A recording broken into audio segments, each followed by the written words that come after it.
राम से चल के राम पे आए, प्रेम कोई हमें और न जाने, राम से।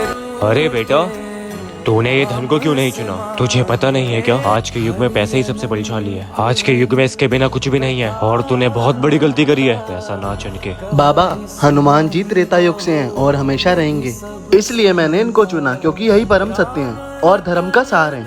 अच्छा, तुम्हारे घर की दरिद्रता और गरीबी तो दूर नहीं कर पाए तुम्हारे हनुमान जी। यही परम सत्य है, भगवान नहीं होते। अरे, आपको मेरे घर की स्थिति और समस्याओं के बारे में कैसे पता है? मुझे सबके बारे में पता होता है। मेरे हनुमान जी के घर पर देर जरूर है पर अंधेर नहीं है। वो जरूर मुझ पर कृपा करेंगे और अपने भक्त के सारे संकट हर लेते हैं संकट मोचन। अजर बिहारी राम सिया राम।